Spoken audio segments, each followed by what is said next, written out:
Timnas Indonesia dinilai berbahaya, Arab Saudi rela keluarkan 507 miliar demi menang. Bintang Martin Paes masuk nominasi penyelamatan terbaik di 2024. Alami tekanan batin, Ahmed Alkaf tiba-tiba bilang soal putus asa setelah bikin Timnas Indonesia gagal menang atas Bahrain. Apa yang dia lakukan? Tekan tombol like di bawah, simak berita selengkapnya. Timnas Indonesia dinilai berbahaya, Arab Saudi rela keluarkan 507 miliar rupiah demi menang di kualifikasi Piala Dunia. Timnas Indonesia dinilai berbahaya oleh Jepang selagi Arab Saudi juga berpotensi untuk merogoh kocek hingga setengah triliun jelang duel dengan skuad Garuda di kualifikasi Piala Dunia 2026. Tim asuhan Sintayong itu telah memulai 4 pertandingan di putaran ketiga kualifikasi Piala Dunia zona Asia dan sejauh ini belum meraih kemenangan pertamanya. Mereka mengawalinya dengan ciamik pada September lalu dengan menahan Arab Saudi 1-1 di Jeddah dan Australia dengan skor 0-0 di Jakarta. Jepang bakal menjadi lawan pertama pada 15 November bagi Timnas Indonesia, kemudian menghadapi Arab Saudi pada 19 November. Sementara itu Arab Saudi selaku lawan Timnas Indonesia lainnya pada bulan November sedang dirundung masalah sebab Roberto Mancini, pelatih asal Italia yang didatangkan pada Agustus 2023, tidak tampil sesuai dengan harapan. Mancini telah memimpin 18 laga untuk Arab Saudi, namun dia hanya mampu memberikan 7 kemenangan. 6 laga lainnya dalam rangkaian tersebut berakhir dengan kekalahan, selagi The Green Falcons juga menderita hasil imbang pada 5 laga lainnya. Nasib Mancini pun semakin berada di ujung tanduk setelah Arab Saudi dikalahkan Jepang dengan skor 0-2 oleh Jepang pada Oktober. Kemudian The Green Falcons ditahan dengan skor imbang tanpa gol ketika menjamu Bahrain pada jeda internasional yang sama. Pada saat ini Arab Saudi ada di tempat ketiga klasemen sementara grup C putaran ketiga. Namun itu tidaklah cukup bagi mereka. Desakan agar Federasi Sepak Bola Arab Saudi memecat Mancini pun membuncah, selagi Harvey Renard dirumorkan sebagai penggantinya. Media Arab Saudi di media sosial Twitter @football_e5 telah mewartakan pada pekan lalu bahwa Renard akan menjadi pelatih dari Arab Saudi. Dia merupakan pelatih Arab Saudi ketika mereka mengalahkan Argentina dengan skor 2-1 di Piala Dunia 2022. Namun demikian, untuk memecat Mancini, SAFF perlu mengeluarkan kompensasi senilai 30 juta euro atau setara dengan 507 miliar alias setengah triliun. Bintang Timnas Indonesia Martin Paes masuk nominasi penyelamatan terbaik di MLS 2024 bersaing dengan Hugo Lloris. Bintang Timnas Indonesia Martin Paes masuk nominasi penyelamatan terbaik di MLS 2024. Dia bersaing dengan sejumlah penjaga gawang top dunia seperti Roman Bürki dari St. Louis City hingga Hugo Lloris dari Los Angeles FC. Penyelamatan terbaik dari Martin Paes dilakukan saat FC Dallas takluk dari LA Galaxy 1-3 di Disney World Sport Park, Los Angeles, Amerika Serikat pada 30 Mei. Meski timnya menelan kekalahan, Martin Paes saat itu berhasil tampil bagus. 2 penyelamatan krusial atau double save membuat Martin Paes masuk nominasi penyelamatan terbaik atau Save of the Year di Liga Amerika Serikat 2024. Saat itu Martin Paes berhasil menyelamatkan gawangnya dari penalti dan tendangan rebound dari pemain LA Galaxy.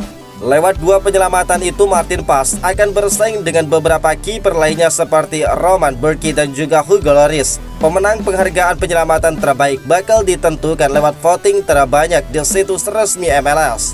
Pengambilan suara sudah dibuka mulai 21 sampai 28 Oktober 2024. Meski bukan kiper dengan nama besar seperti Bürki dan juga Lloris, Martin Paes tentu bakal bersaing mengingat penggemar dari Indonesia sangat mendukungnya. Bang Paes keren banget, menyala abangku, tulis seorang netizen di unggahan akun Instagram MLS. Martin Paes sendiri saat ini merupakan penjaga gawang andalan Timnas Indonesia. Kiper 26 tahun itu sudah melakoni 4 pertandingan bersama skuad Garuda sejak debut pada 6 September. Namanya semakin dielu-elukan setelah tampil istimewa di 2 laga awalnya bersama dengan Timnas Indonesia saat menghadapi Arab Saudi dan Australia. Kini posisinya sebagai kiper utama Timnas Indonesia semakin aman setelah Emil Audero, pemain keturunan Indonesia yang berkarir di Italia, tidak kunjung dinaturalisasi Timnas Indonesia.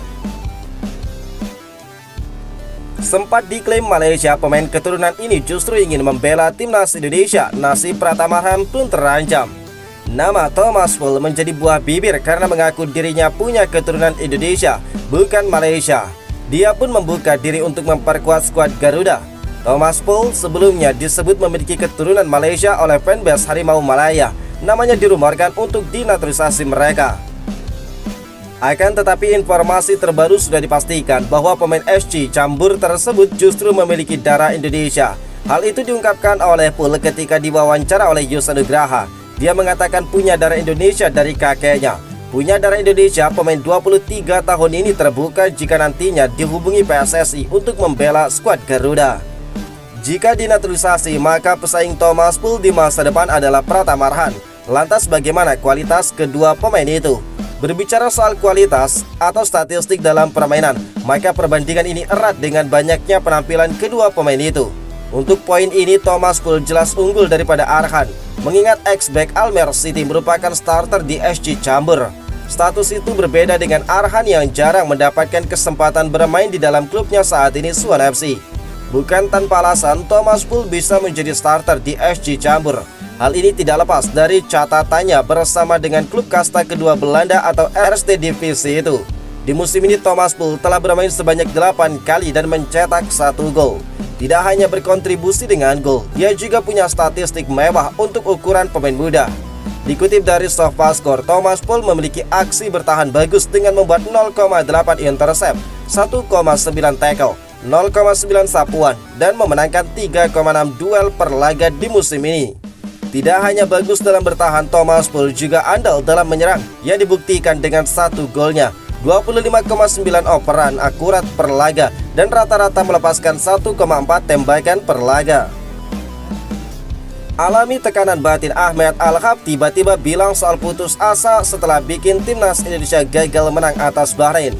Wasit asal Oman Ahmed Al-Khaf tiba-tiba bilang soal putus asa setelah membuat timnas Indonesia gagal menang atas Bahrain di putaran ketiga kualifikasi Piala Dunia. Wasit berkepala pelontos itu telah menjadi pengadil lapangan saat skuad Garuda ditahan imbang The Reds dengan skor 2-2 pada matchday ketiga grup C di Bahrain National Stadium. Timnas Indonesia harus puas kehilangan 3 poin di depan mata yang disinyalir gara-gara wasit Ahmed Al-Khaf mengambil keputusan yang cenderung menguntungkan Bahrain. Akibat keputusan kontroversialnya, Ahmed Al-Khaf dilaporkan PSSI ke AFC dan FIFA meski sampai saat ini belum ada tanggapan apapun dari keduanya. Satu hal yang pasti, wasit asal Oman itu mendapatkan serangan cyber dari sejumlah netizen Indonesia hingga mendapatkan ancaman pembunuhan. Setelah mendapatkan hujatan dari sejumlah pihak, Ahmed Al-Khaf akhirnya muncul ke publik, tepatnya melalui media sosial Instagram pribadinya @ahmedalkhaf. Wasit asal Oman itu menuliskan sebuah kalimat tentang 2 hal, yakni soal putus asa dan juga kebahagiaan yang akan tiba pada masanya.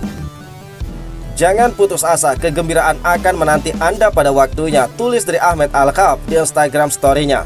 Sebelumnya Ahmed Al-Khaf melalui Snapchat menuliskan kalimat yang diantaranya terdapat kata kelelahan dan kesakitan.